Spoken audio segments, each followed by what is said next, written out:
Welcome to star 9 news.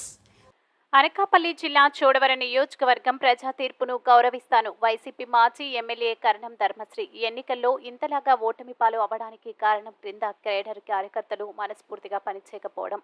Voluntary వ్యవస్థ వల్ల మొత్తం ప్రభుత్వం సర్వనాశనం అయిపోయింది. ప్రతి కార్యక్రమాన్ని వాలంటీర్ చేయడంతో గ్రామస్థాయి నాయకులకు ప్రజలకు అనుసంధానం లేకుండా పోయింది. దీనివలన గ్రామస్థాయి నాయకులు సరిగ్గా పనిచేయలేకపోయారు.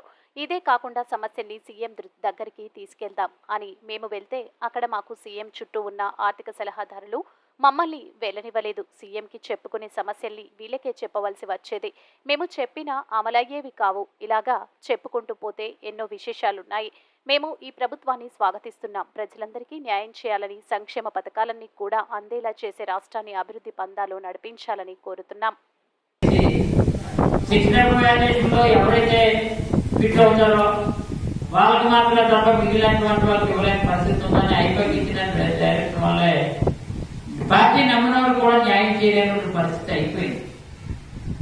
అంతేకాదు ఈరోజు వాలంటీర్లు అనే వాళ్ళు ఏదో ఎంతో ఉపయోగపడతారో అని అనుకున్నాం.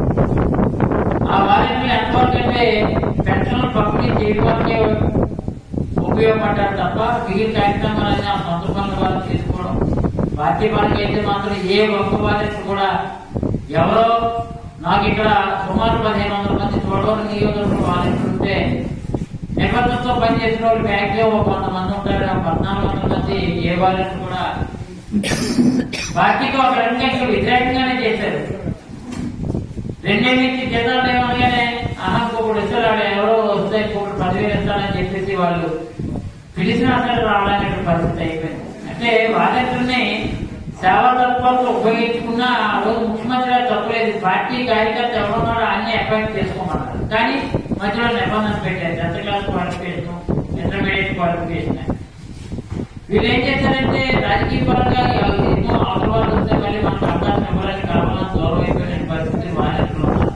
పార్టీ ఒక రకంగా ఈ వాలంటీర్ వ్యవస్థ నిర్ణయం తీసుకోవడం వల్ల ఐప్యాక్ సిస్టమ్ ఐప్యాక్ వాళ్ళ ద్వారా తీసుకున్నటువంటి సలహాల వల్ల పార్టీ ఈ రోజు నిర్వీర్యమైపోయాయి. బ్రహ్మరథం పెట్టినటువంటి 2019లో బ్రహ్మరథం పెట్టినటువంటి ప్రజలు అదే ప్రజలు ఈ రోజు ఎంత నిరాధారానికి వైఎస్ఆర్ కాంగ్రెస్ పార్టీ గురి అయిందంటే దీనికి కేవలం ముఖ్యమంత్రి గారికి గ్రౌండ్ లెవెల్లో ఉన్నటువంటి విషయాల్ని ఆయన దృష్టిలో పెట్టడంలో మేమందరం వైఫల్యం చేద్దాం. వైఫల్యం మీన్స్ మాకు ఆయన దగ్గరికి వెళ్ళి చెప్పడానికి కూడా అవకాశం లేని పరిస్థితి, చుట్టూ ఉన్నటువంటి కోటరీ తయారయ్యి ఎట్టి పరిస్థితుల్లో అవకాశం ఇవ్వలేనటువంటి పరిస్థితి ఏర్పడిపోయింది. అందుకే పదే ఈ విషయాలు